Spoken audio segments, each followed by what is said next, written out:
cuando uno hace un curso de fotografía, lo hace con la intención de ser fotógrafo, por supuesto, y de meterse en ese mundo de contrastes, de luz, de formas, congelar movimientos. Pero ¿alguien ha pensado en algún momento hacer un curso de fotografía y luego ganarse 3 Grammys? Yo no, jamás. Pero bueno, hoy tenemos a alguien que hizo un curso de fotografía y años después se ganó 3 Grammys y nos va a contar por qué o cómo. Tapado, bienvenido. ¿Cómo estás? Pura vida, muy complacido de estar acá con ustedes, así que, bueno, feliz. A mí me encanta hablar un rato, como decimos, hablar paja, así que gracias por la oportunidad. Bueno, es un poco una trampa porque obviamente los Grammys no los ganaste como fotógrafo, pero contanos un poquito de fotografía porque la mayoría de personas te conocen en el mundo de la música. Bueno, sí, pero primero estudié en el Castella, ¿verdad? Para que no se entienda que desde niño me metí en la foto. No. Primero estudié en el Castella, como todos los castellanos, pues arte en general. Ahí nació, ¿verdad?, como la conexión con la percusión y la música. Pero ya como en quinto año de colegio me gustaba mucho la foto. No tenía una cámara, pero tenía un par de amigos que tenían. Entonces ya ahí, ¿verdad? Estamos hablando de los 80s, no era tan fácil tener una buena cámara. No había en los celulares, ni en el teléfono de la casa una cámara. Nada de eso, ¿verdad? Estamos hablando de otra época donde no había, hay que recordarlo, que no había Exacto. internet, ni celulares, ni nada de esto. Y bueno, no existía la cámara digital, ¿verdad? Tomábamos fotos con película, con rollo. Y de ahí, bueno, hay muchas frases, ¿verdad? Cuando tome la foto, tome otras 2 por aquello, ¿verdad? Sí, exacto. Que eso viene de la película, ¿verdad? Por si se velaba. Y después de que salí del cole, bueno, ya empecé a estudiar también percusión en la Orquesta Sinfónica, en el programa de la Orquesta Sinfónica Juvenil. Y paralelo a eso, pues me empezó a gustar la foto, me metí en un curso, no logro recordar cómo se llamaba, era un instituto que daba cursos de muchas cosas, Boston algo, no me acuerdo, yo creo que todavía existe, pero no me acuerdo bien el nombre. Bueno, ahí llevé un primer curso de fotografía que me gustó mucho. Después le pedí a un buen amigo, gran fotógrafo, Ezequiel Becerra, que, ¿verdad? Y eso era porque era novio de mi hermana y fue un chavalazo. Y entonces me enseñó un poco más de foto. Paréntesis, ¿verdad? Foto con rollo, ¿eh? Sí, foto con rollo, sí, exactamente. Y ahí me empezó a explicar todo lo de la profundidad de campo y todo esto. Y después, un tiempo después, Jaime Tischler, un gran fotógrafo costarricense, abrió una escuela de fotografía. Y ahí me metí a estudiar un poco más, ¿verdad? Y sobre todo la parte de revelado. Y bueno, ahí terminé como de aprender un poco la técnica y de meterme más en el mundo de revelar y hacer mis propias fotos. Y terminé enamorándome muchísimo. Entonces yo andaba de gira con los grupos en general, con un maletinzote, ¿verdad? Con las cámaras, los lentes. Y de hecho hace poco estaba como voy a buscar todos esos negativos a ver si están buenos, ¿verdad? Algunos los había digitalizado años después para no perder, pero no todo, son montones, ¿verdad? Y quiero como volver a ver qué pasó con todas esas fotos de las giras. Creo que hay material que podría ser interesante. O sea, en algún momento todo lo revelé, todo lo imprimí. Ajá. Pero me acuerdo de una vez que vino, bueno, sobre todo con Rubén Blades que vino, y hicimos una reunión y yo saqué ese montón de fotos y le digo, hey, escojan y llévense lo que quieran. No. Y todo se fue, ¿verdad? No. Había fotos muy, muy tuanis, la verdad, de varios años que estuvimos de gira, pero en los 90s y principios del 2000, de los 2000, no sé cómo se dice ahora, a muchos artistas, a muchos cantantes, a actores, músicos, yo les tomaba fotos cuando hacíamos los CDs y buscábamos hacer una portada. Y a mucha gente, a María Pretis, tengo fotos de Fidel, cuando no existía Malpaís, de Editos yo hice fotos, Master Key, de Bernardo Quesada, de Grupo Percusión, Alex Rodríguez y un montón de gente, digamos, de la parte de música cristiana. O sea, yo en algún momento me dediqué bastante a tomar O sea, fotos. tenés un registro Ahí para llenar una galería. Ahí hay fotos, ahí hay fotos. Y bueno, tengo muchos años de no, digamos, yo no di el paso a comprarme cámara digital, nunca lo di, esperando, según yo, que eso llegara, ¿verdad?, a tener una tecnología más desarrollada, porque yo vi la transición y al principio no era tan eficiente, ¿verdad? Claro. Digo, era Sí, no. toda aquella discusión de que no, que lo digital nunca va a superar al análogo, ¿verdad? Obviamente lo ha superado y por mucho. Y nunca me compré la cámara y tengo un capricho ahí de querer comprar una cámara que quiero. Hace unos meses estuve viéndola otra vez y yo, bueno, vamos a ver si lo, para andar como, pero bueno, la verdad es que cuando llegó los teléfonos inteligentes fue como una oportunidad para mí. O sea, bueno, aquí sacó fiebre, Claro. ¿verdad? Entonces, con Editus, con Al País o en proyectos, pues yo ahí tomo las fotos y videos normalmente del grupo en vivo y así. Hay un disco, ¿verdad?, de Editus que sí, hay un disco, se fotografías. llama Ineditus, donde todas las fotos, ¿verdad? Un librito, ¿verdad?, que tenía todas las fotos. No hace mucho me lo encontré yo, mira, de esa época de tomar foto, y hay como 10 fotos, que todas eran mías, y fotos viejas, por supuesto, fotos viejas. Pero uno las vuelve a ver y dice, que son una época, ¿verdad? Y interesante, sí, y me encanta.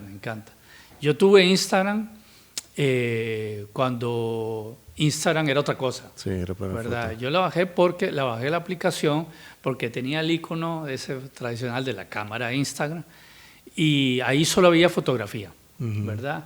Entonces estaba Sebastián Salgado y bueno, de Marcheler, un montón de gente que por supuesto yo seguía.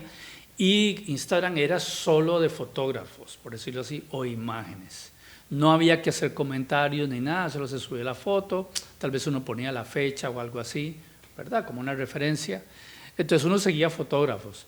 Después, ¿verdad?, algunos cantantes o actores empezaron a subir fotos en eventos y ahí fue donde empezó a convertirse. Pero Instagram era una aplicación solo de fotografía, ¿verdad? Imagínate.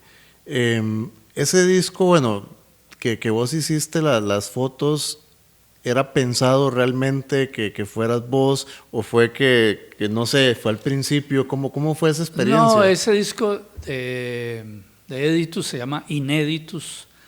El diseñador de las portadas de Editus era Eric Valdelomar y él había visto como algunas fotos mías y creo que se propuso ahí como, o sea, no fue una propuesta mía, sino que fue una propuesta de ellos como, bueno, ¿qué tal si ponemos fotos de tapado, verdad? Y yo, bueno, yo complacido, ¿verdad? Y entonces no eran fotos diseñadas para el disco, ok. algunas sí, claro, ¿verdad? Sino fotos que él escogió entre cosas mías que podían ilustrar cada canción. O sea, fue un proceso natural Sí, totalmente. sí, una entonces forma era de más- escoger fotos y que decía, tráeme lo que a vos te gusta, entonces yo llevé lo que a mí me parecía Bueno, en su momento. ya saben, los que tienen ese disco por ahí, ese vale más todavía. Sí. Guárdenlo bien, ojo con la humedad, porque vale más. Bueno, diste entonces luego ya un salto y te quedaste solamente con la música. Entraste ya de lleno a Editus, ya estabas metido Sí. en Editus. Bueno, de nuevo, yo salí del Castella, en el Castella yo empecé a tocar percusión gracias a mi mejor amigo Carlomagno Araya. Siempre lo cuento y me gusta reconocerlo, digamos. Y es una historia bonita porque muchas veces me han preguntado en charlas, conferencias sobre música, sobre todo para músicos jóvenes, y como yo también trabajo en el área de bienestar y salud y terapias, pues, ¿verdad? Siempre es como la típica pregunta, bueno, yo me imagino que a usted le costó mucho, se esforzó muchísimo, ¿verdad?, para llegar a donde llegó. Y yo siempre digo, no, la verdad, que yo no me esforcé, ni luché, ni tuve que, o sea, yo he sido una persona muy afortunada, he tenido mucha suerte toda mi vida, muy protegido, muy guiado, y yo no siento que yo hiciera un gran esfuerzo por lograr cosas. No, nunca he tenido Pero como... oportunidades has desperdiciado. Que digas, se me fue esta?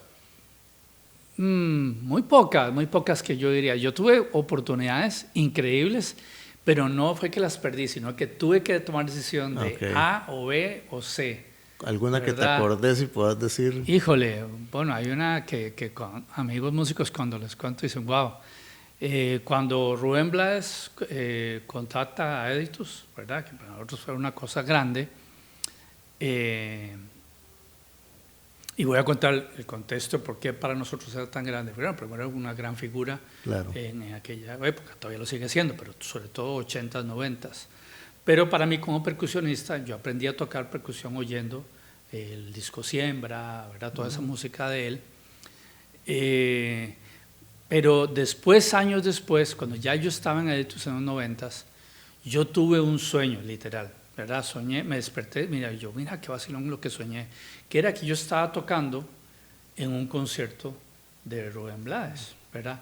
Pero yo toda mi vida lo que había querido era ver a Rubén Blades en vivo con su grupo Son del Solar, porque tenía los máximos percusionistas y músicos y me encantaba. Yo crecí oyendo su música, me abrió la mente musicalmente, filosóficamente, socialmente, toda la música de Rubén, ¿verdad? Y entonces yo soñaba con eso. Y en el sueño, yo llego y estoy detrás de la tarima y yo siempre he tenido lucidez en los sueños. Yo siempre sé que estoy soñando y tengo facilidad para interpretarlo. Entonces yo en el sueño estoy lúcido y yo, qué raro, porque estoy detrás de la tarima y tengo un par de bolillos. Me subo a la tarima, o sea, yo era uno de los músicos y yo digo, ¿por qué estoy tocando? Si lo que yo quería era ver a Rubén.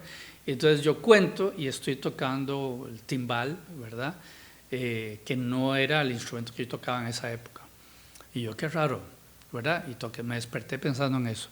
Años después, bueno, conocimos a Rubén con Editus, lo cual no había una asociación tan directa, pero bueno, él encontró en el grupo un espacio para hacer cosas que él no hacía con la salsa y así.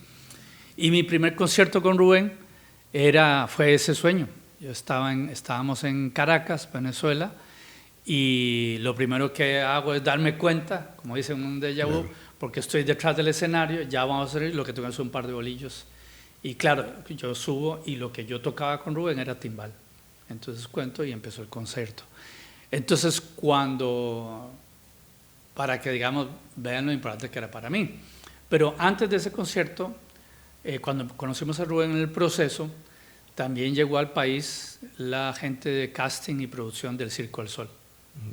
Y me vieron en un concierto, había un festival de la salsa en ese tiempo, me llamaron, ¿verdad? Una persona me contactó y dice, es que quiero reunirse con usted. Y entonces me ofrecieron mi contrato para tocar con el Circo del Sol, que por supuesto era una cosa gigantesca, sigue siéndolo. Y de ahí fue una decisión muy difícil para mí, porque era como dejar lo de Rubén y Editus botado y irme a trabajar con el Circo del Sol, que por supuesto creo que cualquier persona puede entender que cualquier músico quisiera trabajar con esa gran compañía. Pero bueno, la decisión no fue fácil, pero sí era como, no, yo no, ¿cómo voy a dejar? Fue emocional la decisión. Sí, ¿cómo voy a dejar botado años de estar ¿verdad? con Edín y Ricardo en Editus? Además, en el proceso se iban a ver involucrados mi mejor amigo Caromano, Walter Flores, o sea, un montón de ticos, no solo era Editus, sino un montón de amigos míos desde la infancia del Castella, como Walter Caromano, Rancés, Lalo, todos amigos de la infancia, y yo, no, esto es una cosa extraordinaria, no es ordinario, ¿verdad? Entonces, tuve que decir a los del Circo del Sol que no.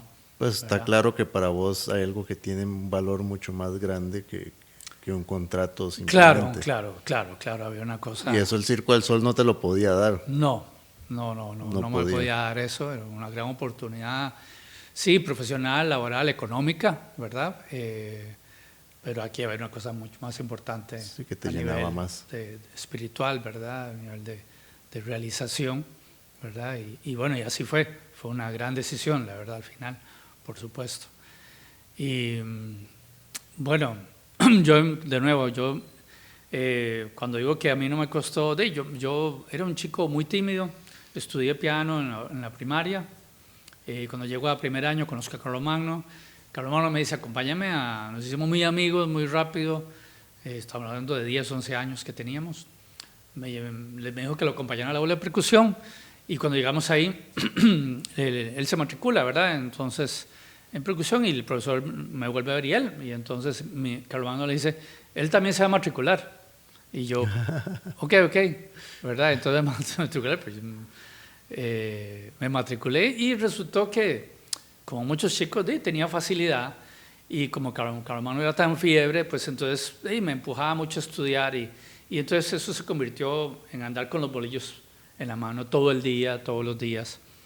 Y bueno, y Carlos Manuel igual, él gestionó, me empujó para meterme a la banda, unos años después al Jazz del Castella, que ahí entró Ramsés, Walter, ya en tercero, cuarto, quinto año, ¿verdad? Entonces, siempre fue empujado por él, por Carlos Magno. Cuando yo salgo del Castella en quinto año, en 1987, bueno, yo no había decidido ser músico ni nada de eso, no estaba seguro que quería hacer. Y bueno, de nuevo, recordemos, no había celulares ni nada de eso, la comunicación era diferente, se llamaba una casa. Exacto, ¿verdad? está fulano, ¿verdad? Y ahí veía. Entonces, claro, pasaban vacaciones de 3 meses, ¿verdad? Como era antes, y Carlos Magno me llama, ¿qué está haciendo? Nos vemos hace rato, claro, había pasado Navidad y un montón de tiempo, y bueno, veámonos, acompáñame a la Sinfónica. Y entonces yo lo acompaño para ver qué es. Cuando llegamos a la Sinfónica, él se iba a matricular en percusión con Bismarck Fernández. Y entonces yo estoy ahí y Bismarck le pregunta, ¿y él? Él también viene a matricularse otra vez. Y yo dije, sí, está bien, ¿verdad? Entonces me matriculé. Y así, ¿verdad? Y así siguió, y bueno, fue gracias a que Carlos Magno me matriculara, y eso es me invitara a tocar en otros grupos y así. Y bueno, igual a mí me salió mucha gente, ¿verdad? Otro de mis mejores amigos me llevó después al Castella, que él quería zurdos, no zurdo, el de las máquinas, soy otro zurdo. Me dice, mira, voy a ir al Castella, ese mismo año, el 88 sería, voy a ir al Castella a pedir trabajo, vamos a acompañarme. Y digo, claro, sí, porque ya me había graduado y tenía meses de no ir. Y digo, vamos para saludar a don Arnoldo y ver el colegio. Y llegué, y entonces mi amigo está ahí, estamos hablando de Arnoldo, y ¿usted qué anda? No, aquí acompañando y visitando. Y ¿no quiere trabajar de profesor? Y yo, sí. Entonces me dieron trabajo inmediatamente. Entonces ya yo no tenía 18 años, yo salí muy joven del Castella, de 16 años. O sea, con 17 años ya yo estaba en una carrera, digamos, de música y trabajando al mismo tiempo. Era perfecto, pero el Castella era medio tiempo en las tardes, entonces me da tiempo de ir a estudiar en las mañanas, tener trabajo. Y prácticamente me fui a vivir solo también ese año. Te cambió todo. Nunca lo había pensado hasta ahorita. Podría decir que el año 88 hubo una serie de cambios en mi vida, que no lo había analizado hasta este momento, pero me fui de la casa también, me fui a vivir solo de nuevo, no tenía ni cédula, y ya para el 89 podríamos decir que yo ya vivía solo, trabajaba, estudiaba al mismo tiempo. También me metí a estudiar administración en una universidad privada, me había metido a la UCR. No me gustó el ambiente de generales, me parecía a mí me pareció muy superficial, y no sé, me dolió darme cuenta, me lo habían advertido en el Castella los profesores de orientación, que cuando saliera el Castella nos decían a todos, se van a dar cuenta que a la gente no le interesa el arte, que eso no hay una educación al respecto como en el Castella. Entonces sí me dolió eso. Entonces que la UCR no me atrapó a mí, y entonces yo dije, bueno, si yo voy a estudiar algo que no sea arte, pues voy a meterme a algún lugar donde sea rápido, ¿verdad? Porque además había que estudiar generales y que otras cosas, y, o sea, como que dependiendo de qué escogiera uno, podría pasar 2, 3 años para entrar a una carrera, yo no. ¿Pero lo hacías como para tener un backup ahí o querías realmente dedicarte a eso? Mira, en ese momento yo tenía 17 años, realmente no sabía qué creía en la vida. Y mi papá no es que siempre me apoyó con todo, pero él me sugirió, mira, ¿por qué no estudiar alguna otra cosa, verdad? Que no estés ahí sin hacer nada. Y yo dije, está bien, ¿verdad? Confío mucho en mi papá, lo amo, y entonces me metí ahí en una universidad a estudiar administración. Me gustó, me pareció interesante. No terminé, estuve como como 2 años ahí, hasta contabilidad, me pareció interesante. Sí, todos llegamos hasta ¿verdad? contabilidad. ¿Verdad? Todos llegamos hasta contabilidad, ese cuento ¿Cómo lo me había escuchado. costó? Sí, y entonces, no, en algún momento que ya yo decía, ¿qué quiero hacer de verdad? Escuché un disco de un guitarrista y un percusionista que adoro, brasileiros, que se llama Nana Vasconcelos, es como mi héroe, por decirlo así, en la percusión, y Egberto Gismonti, que es un gran guitarrista que está vivo todavía, es una leyenda de la guitarra brasileira. Es un disco que se llama Duas Voices, y me acosté pensando, ¿qué quiero hacer? Me acosté en una cama en una tarde ahí, haciendo siesta, escuchando ese disco, y cuando me desperté, lo tenía clarísimo, que quería ser músico, y me levanté, y de hecho me fui al piano, y compuse la primera canción que yo había compuesto en toda mi vida, ¿verdad? Que es una pieza para piano que fue muy importante para mí, y que tuve el honor de que, bueno, Editus la grabáramos, y después Rubén escuchó esa canción y que quería que estuviera en el disco de él. ¿Cuál es? Años después, se llama Ilusiones, ¿verdad?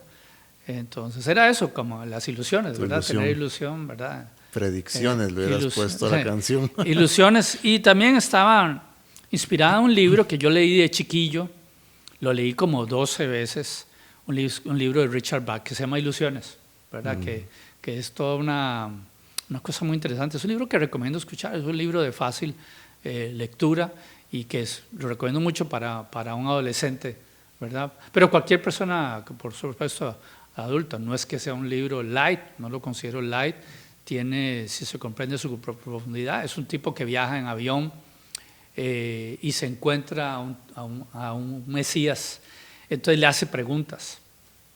Y entonces en el libro vienen aforismos o frases, ¿verdad?, que a mí me fueron marcando, ¿verdad? Entonces ese libro me dio como una perspectiva de vida desde chiquillo, y entonces cuando tuve esa pieza pensaba mucho en ese libro, venía de ese estado de ensoñación y de decidir qué quería hacer, y bueno, esa era como, bueno, vamos a ir por la vida con mucha ilusión, ¿verdad? Y luego seguís, bueno, hay una colaboración que haces con Alanis Morissette. Bueno, muchos años después, eso de Alanis Morissette, eso es ya después de los 2000, ¿verdad? Y podríamos decir, cuando eso ocurre a Alanis también fue otro regalo, porque unos meses antes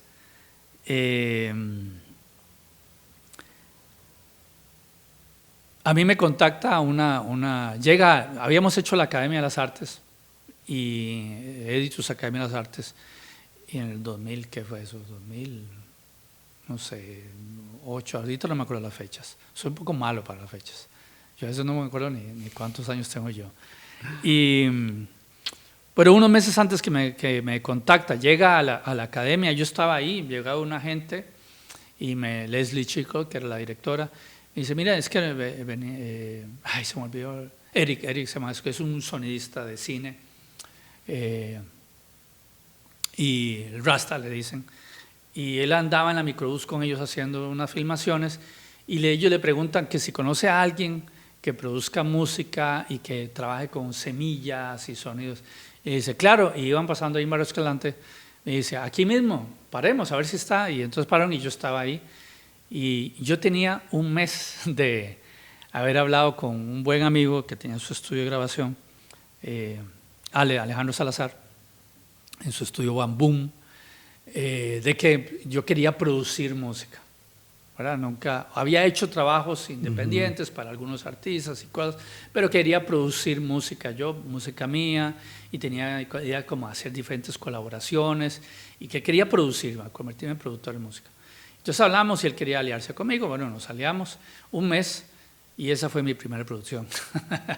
O sea, Nada mal. Nada mal, exactamente, ¿verdad? O sea, de nuevo, sin hacer nada, sin esforzarme, sin hacer publicidad ni nada, apareció alguien ahí en el lobby de la academia, que si yo hacía producciones con Semilla Libre, por supuesto, pero yo no sabía que era con Alanis. Ah, ok. ¿Cuándo te das cuenta? Sí, tiempo después, porque ellos me dicen, estamos haciendo, ahora que José me comentó, sobre mujeres cafetaleras y Robles Habana. Me dicen, vamos a hacer un documental sobre una asociación de mujeres cafetaleras en Violey de Punta Arenas. No, yo no tenía ni idea de que era Violey de Punta Arenas. Y yo lo comento, pero más bien le digo a la gente, no vayan, no vayan. Es un lugar tan hermoso que no vayan para que eso se mantenga, que eso se mantenga. Es un santuario. ¿Verdad? Es un lugar precioso. Vamos a borrar el nombre. No era así. Es más, cambiamos el nombre para... Sí, queda allá por el Valle del Silencio. Hasta el nombre, el Valle del Silencio, ¿verdad? Es poético. Y cuando uno llega ahí, uno dice, wow, ¿qué es este lugar? Y yo que creía que, ¿verdad? Presumía que había andado mucho por Costa Rica, cuando llegué ahí, yo, pucha, nuestro país es increíble. Eso queda a las faldas de una de las entradas del Parque de la Amistad, cerca del Valle del Silencio, sí. Ahí queda Violey. Y estas mujeres... como mucha gente sabe, parte de la historia del sur de Costa Rica, Pacífico, ¿verdad? Pérez Celedón, toda esa zona, ha habido un escape, ¿verdad? De hombres que dejan sus familias, ¿verdad? Para supuestamente buscar mejor vida en Estados Unidos. Es como la típica historia. Entonces hay un montón de mujeres con hijos, hijas, ¿verdad? Y solas, llevando adelante su familia, porque por supuesto muchos de esos hombres se desaparecieron, ¿verdad? Y Violey tiene una historia de esto, muchas mujeres con niños, pero ellas rajan, eso fue hace mucho tiempo, ellas rajan de que me imagino que siguen manteniéndolo así, eso fue hace como 10 años, de que es el único pueblo de Costa Rica que no tiene un bar, ¿verdad? Okay. Como ellas fueron desarrollando el pueblo, crearon la escuela, la iglesia, ¿verdad? Por supuesto no permitieron tener un bar porque la mayoría que hay son mujeres, ¿verdad? Con chicos, cual me parece maravilloso, un ejemplo a seguir. Y bueno, entonces Leslie iba a hacer un documental sobre ellas y todo lo que pasó para que ellas llegaran a ser tostadoras de café, que no lo habían hecho mujeres antes. Y entonces hubo una serie de agentes que las apoyaron a ellas y bueno, que si yo hacía la música. Entonces querían conseguir una artista internacional que hiciera la canción, ¿verdad? Que pudiera promover el documental. Entonces había varios artistas que ellos habían sugerido y sin duda cuando a mí me preguntaron entre los que sugirieron, yo pienso que todas las que ustedes sugieran, todas son famosísimas, pero creo que la que más conectaría sería Alanis Morissette, ¿verdad? Que ellos lo sugirieron, que ya le habían consultado. Y ellos estaban de acuerdo, sí, sin duda es Alanis. Y entonces le consultaron, ella aceptó. Bueno, y entonces después empezó el proceso de componer la canción y conocerla a ella y componer en conjunto esta pieza que se llama The Morning, la mañana. Y el documental se llama... A Small Section of the World, o sea, una pequeña parte. Decirlo otra vez mundo. Para que la gente lo pueda buscar. A Small Section of the World, ¿verdad? Entonces, ahí está el documental. Y la pieza está ahí en YouTube, si ponen Tapado Vargas, Alanis Morissette, ahí aparece The Morning. Y entonces pueden ver, el video es como un preview del documental, ¿verdad? Que el documental...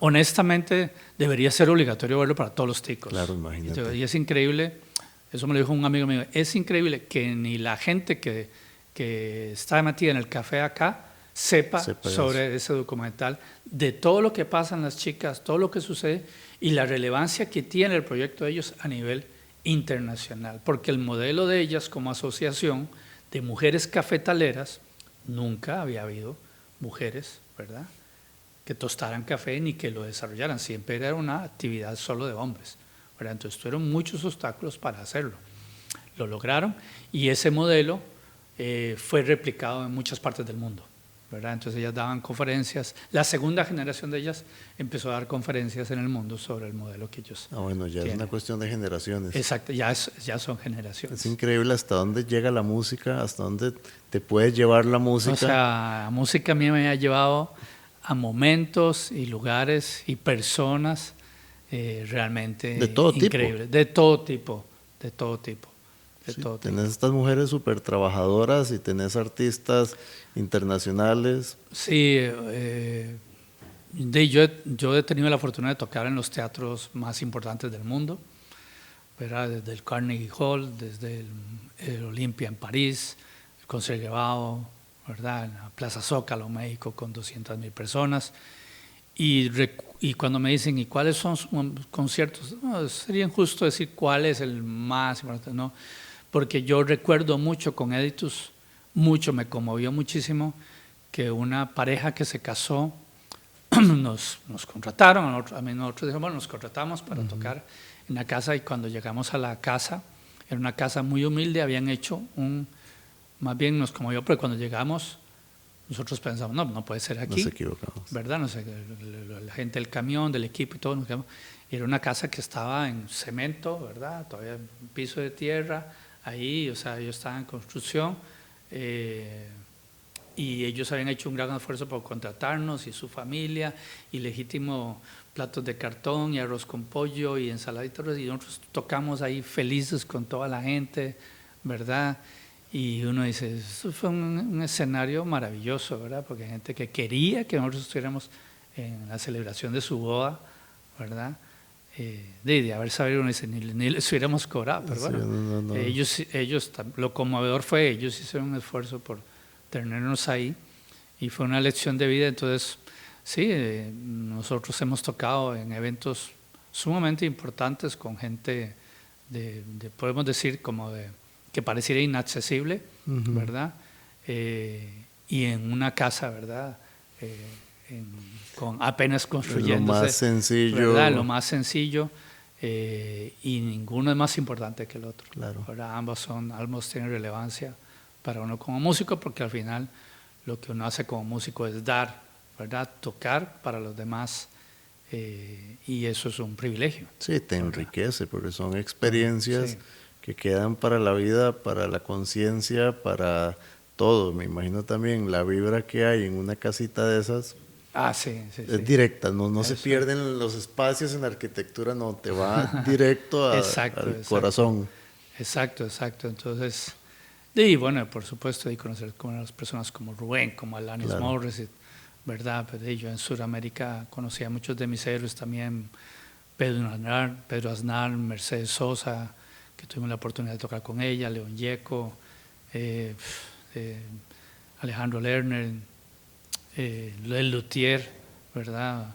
O sea, no existían los celulares ni nada de eso, y yo decía, pucha, ahora dice, ¿cuántas cosas hubiera filmado? ¿Quién me va a ¿verdad? creer? Pero nosotros tuvimos la oportunidad en Argentina, no sabíamos, no nos lo esperábamos, tocábamos para un evento privado allá en Argentina, y quien nos presentó, ¿verdad? Era uno de los actores de Le Luthier, y hizo toda una parodia ahí, Claro. ¿verdad? Y a mí se me salían las lágrimas de ver a ellos, porque los sigo admirando, los admiraré, ¿verdad? Toda mi vida, Le Luthier, ¿verdad? Que era una cosa gigante para uno como artista, y que ellos hicieran la presentación del grupo fue extraordinario, digamos, ¿verdad? Y un Grammy es muy importante, obviamente, pero ya cuando tenés varios Grammys te cambia la vida, la gente te ve distinto, vos te sentís distinto, o lleva una responsabilidad. ¿Cómo se come eso? Miras que lo bueno de vivir en un país como Costa Rica, donde eso se siente tan lejano, ¿verdad? Ganarse Grammys y todo, o que se volvió después de Editus una cosa de un poco más costumbre, ¿verdad? Claro. No solo Editus ha ganado, de hecho Walter Flores es la persona en Costa Rica con más Grammys, ha ganado 5 y ha ganado una Gaviota de Plata, ¿verdad?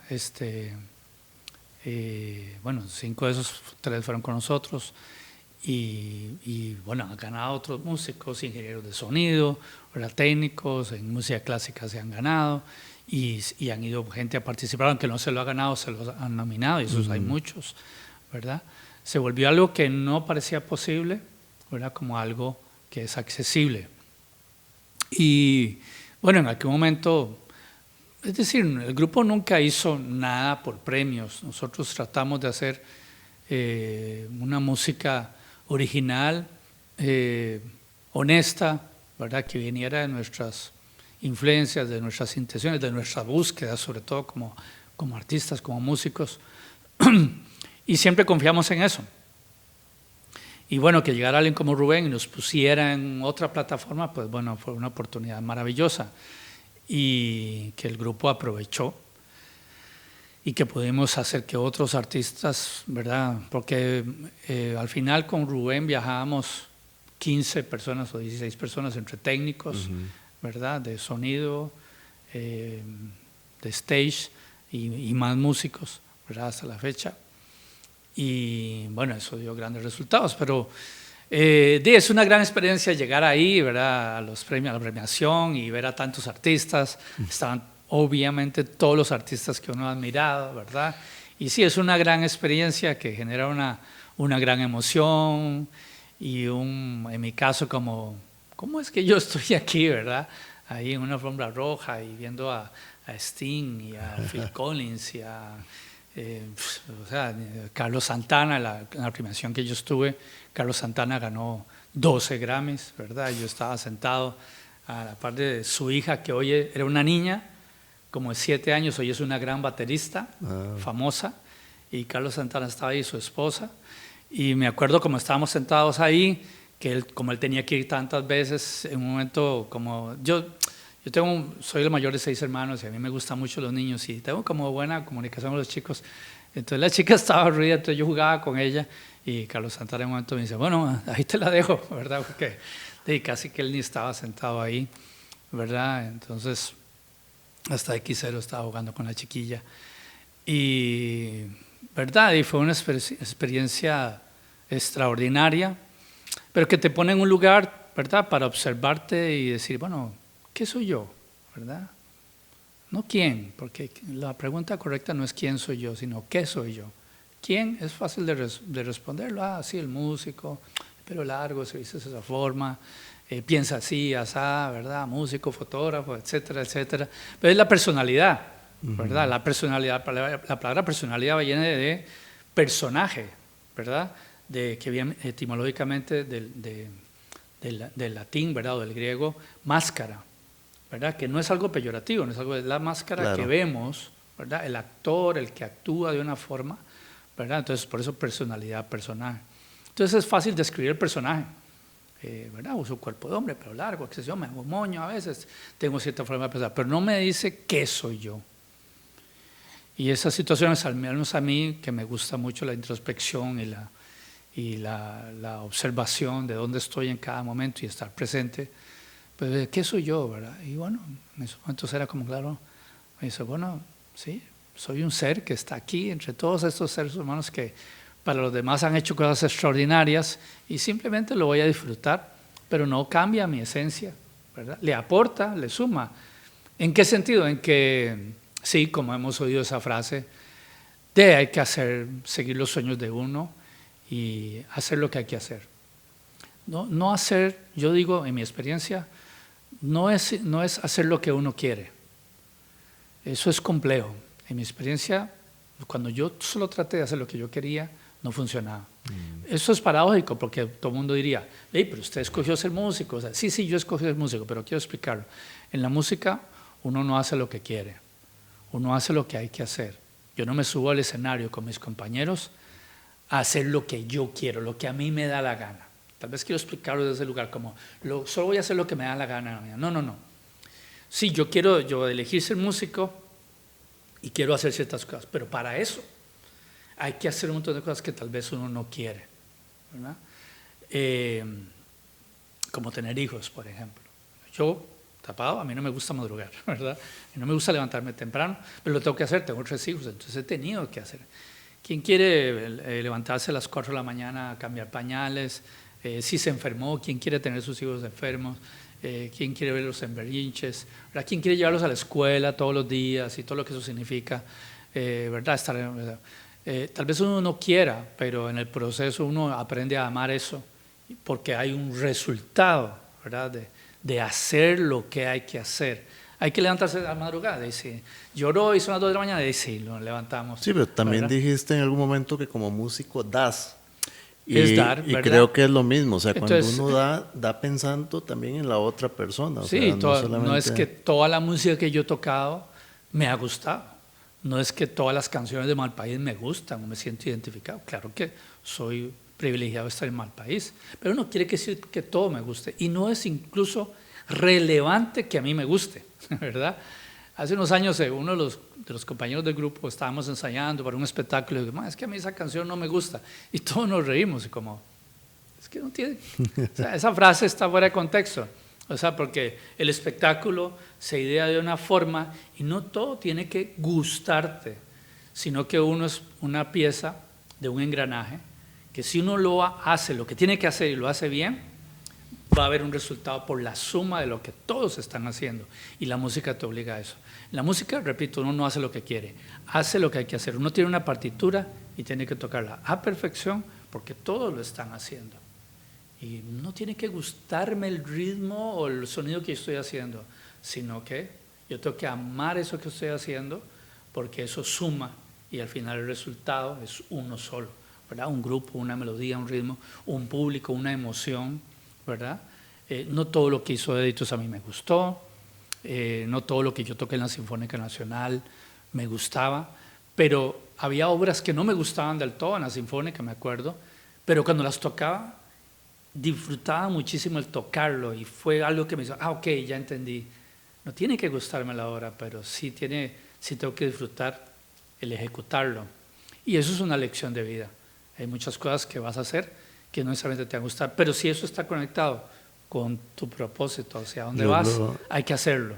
Simplemente hay que hacerlo, hacer lo que hay que hacer. Esa es la frase, si puedo colaborar, si alguien está escuchando y puedo colaborar con algo, esa ha sido mi frase, hacer lo que hay que hacer. Y yo en todo momento, ¿qué es lo que hay que hacer? Eso, ok, vamos a hacerlo, ¿verdad? Y de nuevo, no me tiene que gustar. Y ahí me pone en un lugar de no sufro, ¿ya? Porque entonces no me gusta eso y ya, ¿verdad? Hay un sufrimiento, un dolor, una queja, ¿verdad?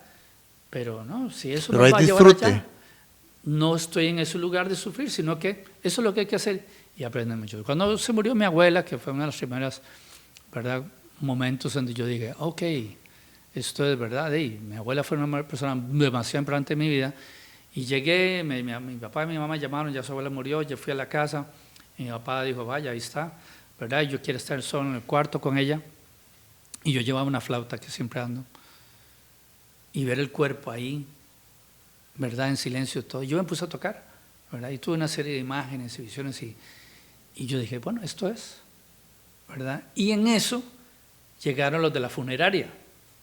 Mi papá no estaba como bien en ese momento, entendible, mi mamá tampoco, y nada, y llegaron ellos y era como una cosa tan... En inglés dice como in your face, como en tu cara. Disruptiva totalmente. Exacto, esa es la palabra. Disruptiva, ¿verdad? Llegaron, tocaron, ya había yo tenido como mi espacio con ella y una caja de metal, ¿verdad? Un trámite, ellos llegaron a hacer un trámite, ¿verdad? Y yo estaba ahí y pude haberme salido y yo dije, no, esto es lo que hay que hacer. La sábana, envolver a mi abuela, al cuerpo, meterlo en la caja, tacar y sacarla, llevarla a un carro y listo. Y eso fue una lección de mi vida. Eso es lo que había que hacer. No otra cosa. Había que hacer eso, meter ese cuerpo en una lata simple, común, ¿verdad? Y a partir de eso fue como después yo le dije, ¿qué más hay que hacer? Lo del ataúd, lo de la funeraria, y fue como, ¿qué hay que hacer? ¿Verdad? Y bueno. ¿Crees que la música te ayuda a canalizar esos momentos? Sin duda. En los que la tristeza o la emoción sin la duda. soltás y ya quedas balanceado. Correcto. Qué bonito eso que estás diciendo porque es así. ¿Cuál es el objetivo de la música? Generar armonía. La palabra armonía hay que entenderla, tal vez la gente no sabe, pero nosotros estudiamos, ve qué bonito, estudiamos armonía. Así se llama la teoría musical, armonía musical, ¿verdad? Que es entender el lenguaje musical, que son sonidos que están de acuerdo entre sí para producir un sistema armónico que finalmente genera emociones. Es decir, cuáles son los acordes que generan un tipo de armonía para generar alegría. Nosotros aprendemos eso. ¿Cuáles son los que generan tristeza, melancolía, disrupción, miedo? ¿Verdad? Cuando vos ves una película, la música es la que te conduce a todo eso. Y el músico dice, ok, eso es terror, vamos a usar, ¿verdad? Hay frecuencias, sonidos que te ponen en un estado emocional, hasta peligroso, ¿verdad? Y puede curarte, sin duda. Entonces, sí, por supuesto, ejecutar la música te mete en una meditación. Yo conocí de muy joven la meditación y cuando lo conocí yo, pero es como hacer música, ¿verdad? Y a amigos y amigas músicas que me han pedido clases de meditación y de esto, les digo, para ustedes va a ser muy fácil, ¿verdad? Y cuando les enseño algunas técnicas, claro, es como tocar. Exacto. Está uno presente haciendo lo que hay que hacer, ¿verdad? Conectado con una emoción o simplemente un estado muy neutro porque estoy tocando, ¿verdad? Haciendo lo que hay que hacer, pero eso sí, absolutamente presente. Y la ejecución del instrumento te lleva a estar presente, es decir, yo tengo que estar concentrado aquí ahora en hacer lo que hay que hacer, no puedo estar en el pasado ni futuro, estoy tocando, escuchando y al mismo tiempo ejecutando. ¿Será ¿verdad? que hemos hecho de la música más como una caricatura y la hemos puesto como a un lado de nuestro cuerpo? Porque al final el cuerpo te genera música, te genera vibraciones, te genera ritmos, y con lo que me decís casi como que entiendo que la música es parte de ese lenguaje y del cuerpo viviendo. El sonido es el proceso para generar balance. La música puede hacer eso en las personas, puede crear desbalance también, ¿verdad? Por supuesto. Pero ahí tendríamos que hablar del poder del sonido, ¿verdad? La música, repito, puede y lo hace, genera armonía, balance, pero también puede generar desbalance, dependiendo de que estés escuchando. Es decir, en los talleres que yo doy, la gente, ¿verdad? ¿Qué música recomienda? Yo, vea, todo lo que le haga sentirse bien, ¿verdad? Pero cuidado, por ejemplo, con estas canciones que dicen no puedo vivir sin ti, claro, y todo, ¿verdad? Esto novelesco y dramático, ¿verdad? Que te hace seguir en un drama o en un loop de pensamiento, porque si yo digo no puedo vivir sin ti, ¿qué frase estoy diciendo? Te convences de que no puedes vivir sin esa persona, lo cual es grave porque quiere decir que esa persona te hizo infeliz o feliz. Cualquiera de las dos cosas es peligrosa, porque si yo digo esa persona me hace feliz, vos lo que hiciste fue entregar las llaves de tu felicidad a esa persona. Y si se va, porque las personas son libres, claro, si se va, entonces ahora sos infeliz. ¿De quién es esa responsabilidad? Como siempre. No es de la persona, ¿verdad? Es mi felicidad, mi bienestar, es mi responsabilidad. Entonces nadie puede hacerme feliz. Es un camino doloroso escuchar eso. Nadie puede hacerme feliz. No es responsabilidad de nadie, es mi responsabilidad. Entonces, la música puede, de nuevo, si ese es el contenido de una canción, te puede reafirmar que es culpa de algo externo que vos no seas feliz, ¿verdad? O por lo que estás doliendo es por culpa, ¿verdad? Y así mucha música puede generar inestabilidad, sin duda. Y mucha música, por supuesto, porque la gente le dice, yo amo la música, me encanta, me da alegría, claro, exactamente. Pero cuando hablamos de sanación con la música, tendríamos que hablar del sonido, no música, sino lo que significa el sonido, la vibración, las frecuencias vibratorias que están en todo el universo. Yo le digo a las personas esto, puede ser que no haya seres humanos fuera de nuestro planeta, que seamos los únicos que vivamos en esta esfera que llamamos planeta Tierra, ¿verdad? Que debería llamarse planeta Agua. O como dijo Jacques Cousteau, muy acertado, el planeta Azul, que le llamaba planeta azul porque se supone que desde afuera se ve azul, por la cantidad de agua y la reflexión de la luz y todo eso. Bueno, puede ser que seamos los únicos seres humanos en ese planeta. Ninguno de nosotros puede dar, es una pregunta compleja de contestar porque no podemos dar certeza de que los hay ni de que no los hay. O sea, no tiene respuesta. Ni vos ni yo nos podemos cortar las venas por responder ninguna de esas. Pero bueno, nos remitimos a los hechos o a las pruebas. No tenemos pruebas de que haya seres humanos fuera, entonces vamos a pensar que somos los únicos seres humanos en esta esfera que gira sobre sí mismo a una velocidad de 1.300 y pico kilómetros por minuto, ¿verdad? Es una velocidad increíble. Y al mismo tiempo damos vuelta alrededor del Sol en una elíptica, no es un círculo, es una elíptica que dura 365 años y va a otra velocidad increíble, ¿verdad? Y el Sol el sistema solar, que tiene un montón de planetas y esferas, ¿verdad? Si lo pensamos como una sola entidad, como un solo grupo, el Sol también da una vuelta que va en elíptica que dura 25.920 años, a una velocidad simplemente impensable, son millones de kilómetros por segundo. No podemos ni siquiera imaginar eso. Y el sistema solar es uno de más de 400.000 millones de sistemas solares en la Vía Láctea. Y si imagináramos la fotografía, y le creemos, y tuviéramos fe en los astrónomos y físicos que han tomado una fotografía que ellos dicen no es ni un porcentaje del universo, o sea, es una foto del universo visible para la humanidad. Claro. Si viéramos esa fotografía, nosotros con la punta de una aguja no encontraríamos la Vía Láctea. No estoy diciendo el sistema solar, la Vía Láctea. Entonces, ¿qué significa que no haya seres humanos en esa foto del universo? ¿Verdad? Que no haya seres humanos, pero sonido sí hay. Hay sonido en todo el universo. El Homo sapiens, nosotros tenemos 1 millón de años de desarrollo en ese planeta. El planeta tiene más de 4.000 millones de años de existir.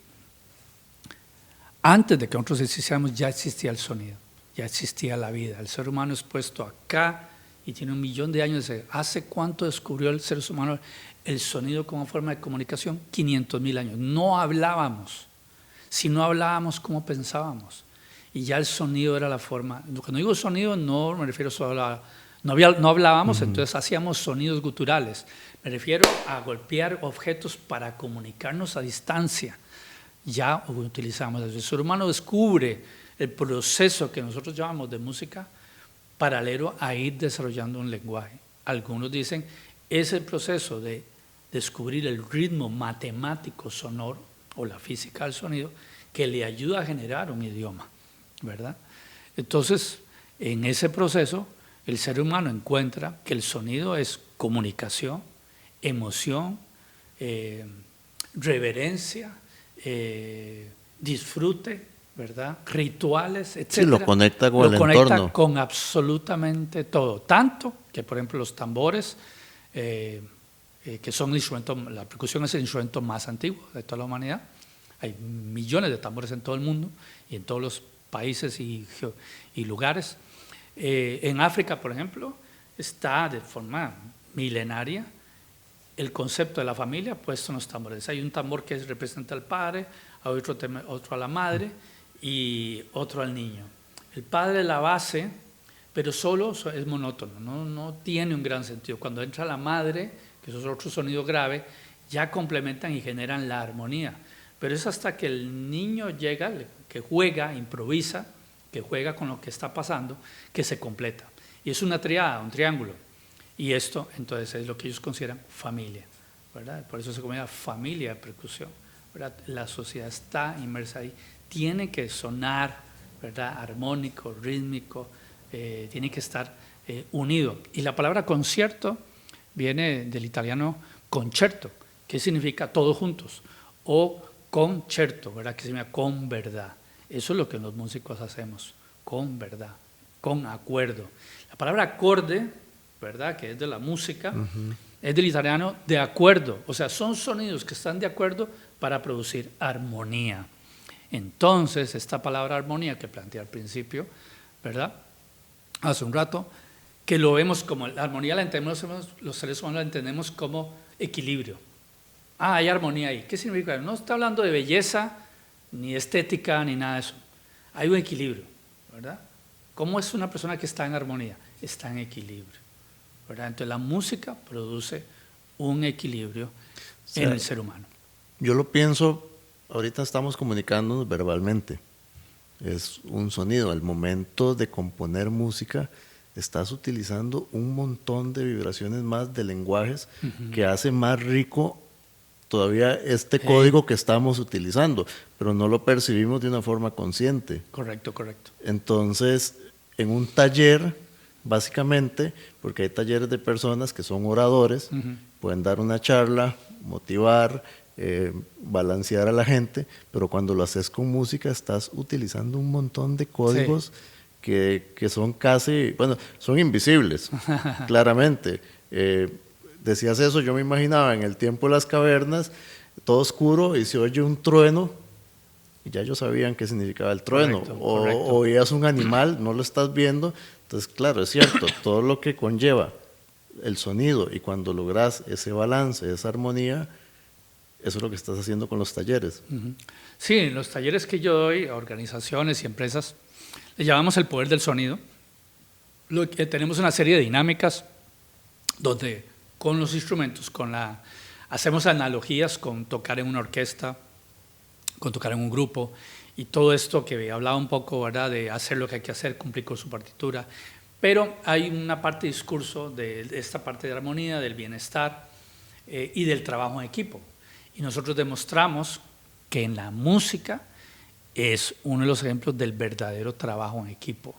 Hacer lo que hay que hacer, que hay una dirección, que usted tiene que cumplir su partitura, que hay un objetivo, por supuesto, que hay una meta, ¿verdad? Que al final es tocar juntos. Y bueno, claro, pasamos del discurso a la práctica, entonces se vuelve muy rico, porque sí, es muy bonito oírme hablar, pero cuando ya tenemos a la gente con su tambor, y ahora usted va a hacer esto, y, ¿verdad?, y ahora póngase por secciones, y los dividimos de secciones como una orquesta, y cada uno hace su parte, la gente lo vive y lo disfruta, porque además la mayoría de gente siempre dice, no, yo no tengo talento para la música, yo no soy para la música. De pequeño me dijeron que no. Exactamente, pero ahí comprobamos que todo mundo puede hacer música, todo mundo. No ha habido una persona en nuestros talleres, que tengo más de 20 años de hacerlo, ¿verdad?, en grupos de 5 personas hasta con 3,000, ¿verdad?, en un escenario, todos tocando y haciendo algo. No ha habido ni una persona que haya dicho, no pude tocar. Más bien es como, gracias, no sabía que podía tocar, ¿verdad? Y de todo extracto social, mujeres, niños, ancianos, todo mundo, ¿verdad? Me siento muy orgulloso. Y fue algo que yo también, yo no planeé en mi vida. Fue gracias a mi amigo Bernal Macís de Liderart, que tiene su compañía de toda esta promoción de trabajo en equipo, que hace unos 20 y pico años me hizo una entrevista y me dijo, mira, vos podrías hacer algo con la gente, era un grupo pequeño, como 20 personas. Y yo mismo en ese momento dije, pero es que no son músicos, ¿verdad? Digo, no, pero algo como que pudieras ponerlos a tocar. Él me insistió y me acordé de cosas que hacía en el castellaniño. Y yo, claro, y hice un ejercicio con la voz y tocar, muy sencillo, como al principio es para aprender a leer música con los niños en el castella, uno lo hace con las palabras. Entonces, por ejemplo, un golpe es voy. La palabra corro, 2 sílabas, corro, ¿verdad? Si yo hago eso de una forma rítmica y sistematizada, entonces puede sonar como voy, corro, voy, y bajo ese principio, pues puedes ir agregando palabras y todo el mundo me entiende, y cuando voy, corro, voy, y cuando la gente ve que eso suena, claro, y que tiene sentido lo que estamos haciendo, yo los dirijo, me siguen, ¿verdad? Hacemos un proceso de tocar en grupo. Y por supuesto, voy llevándolos, gritamos, tocamos, aceleramos el ritmo, hacemos otros ritmos y la gente la pasa muy bien, y sobre todo yo la paso muy bien, me divierto muchísimo y me siento súper afortunado de hacer eso en los últimos años. De hecho, ahorita es lo que más hago, sigo tocando por supuesto, pero lo que más hago son talleres y charlas, tanto de bienestar, ¿verdad?, como la parte del desarrollo personal, como del trabajo en equipo. Sí, sin duda es un crecimiento, y obviamente en todo lo que me has contado ha habido un crecimiento profesional de tu imagen, pero también estás en una etapa de crecimiento interno. Sí, sin duda. O sea, es interesante cómo lograr el balance, porque sos una persona pública. Lograr ese balance entre todos los medios o lo que se le exige a una persona pública y mantener ese balance interno, esa armonía. Sí, yo creo que depende de dónde se meta uno, ¿verdad? De nuevo, lo que yo hice hago con Editus, como Al País, como Manuel Obregón, es un tipo de música, ¿verdad?, donde tal vez no nos metemos en ciertas áreas que ciertos medios de comunicación o cierto mercado o público está, ¿verdad?, que podemos decir donde es más masivo. No nos interesa tanto meternos ahí, ¿verdad? Nosotros somos más buscadores y tenemos una propuesta de música que tal vez no es la música que te hace bailar y esto, ¿verdad? O que pones en un baile. Es otro tipo de música y entonces no es tan masiva, ¿verdad? Eso me permite a mí, de nuevo, desde el privilegio, vivir de la música, de hacer lo que me gusta, pero también me compromete porque no es fácil sostener eso, ¿verdad? Que no es tan comercial, por decirlo así, que no va a sonar en la... Es decir, estos no suenan en las radios, Malpaís no suena en las radios, por ahí una, ¿verdad? Pero lo que hago como Manuel Obregón no suena en las radios. No está hecho para eso. No está hecho para eso, entonces... Pero bueno, ese no es nuestro objetivo tampoco. Entonces es diferente y a la hora de estar en redes y eso también, pues es diferente. Yo trato como mantener mi relación personal, familiar aparte de eso, ¿verdad? Y pues utilizar las redes que son, la verdad, que un gran recurso. Yo debo reconocer como muchos que cuando las redes empezaron a llegar nos ayudó mucho a los artistas, ¿verdad? Porque antes era, si alguien piensa que hoy es difícil promocionar algo, antes era más difícil. 30 años atrás simplemente era impensable promocionarse en un periódico, en la tele, jamás. Era carísimo. En la radio no ponían, si no ponen ahora, imagínense antes la música, ¿verdad? Entonces, el que uno pueda tener su plataforma, con este concepto de su plataforma, con su propia comunidad, es realmente beneficioso para un artista, porque se puede concentrar más. Uno salía, hace 30 y pico años, salíamos a pegar afiches, que era ilegal, en la madrugada, pegar afiches en los postes. Imagínense ese tipo de mercadeo, publicidad, es ineficiente, ¿verdad? Porque ¿quién ve los postes? Sí, y no postes? Transmitís todo el mensaje como deberías. Y ¿quién lo ve? ¿Qué será eso? Editos, ¿qué música? ¿Verdad? Entonces, ¿cómo veríamos que alguien, que si pegaste 1000 afiches, cómo sabes que las personas que lo vieron llegaron al concierto? Y cuando uno preguntaba, no, yo no, o sea, pegaste 1000 afiches, gastaste dinero en imprimir, hacer, y nadie lo, y la gente tal vez lo vio, pero no fue al concierto, no era eficiente.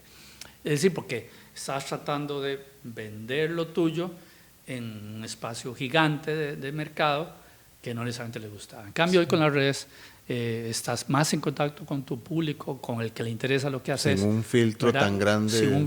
¿Verdad? Entonces es bastante, muy beneficioso si se aprende a usar bien. ¿Qué le dirías vos a esta gente que está empezando? No hablemos de edades porque se puede empezar a cualquier edad, pero que oye toda esa trayectoria tuya y dice, wow, yo quiero vivir un poquito de eso.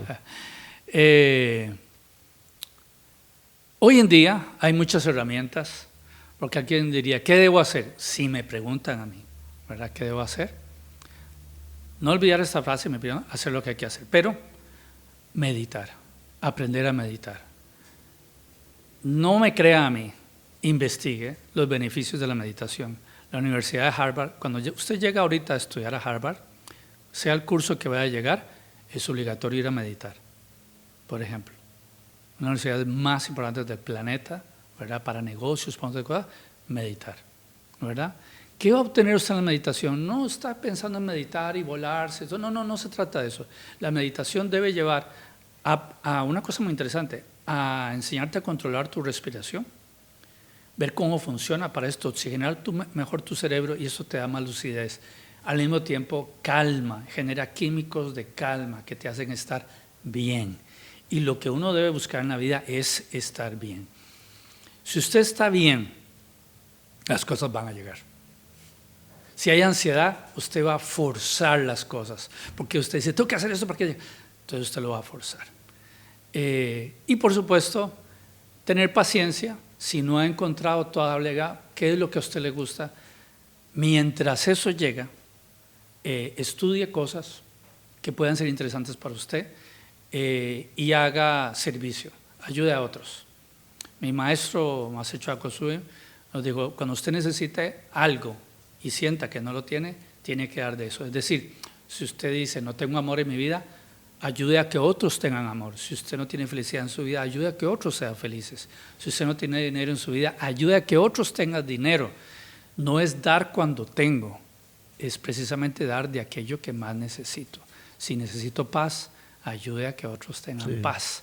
Entonces, eso es muy importante. Y después, ¿cómo sé yo cuál es mi talento natural? Aquello que es fácil para usted, ese es su talento natural.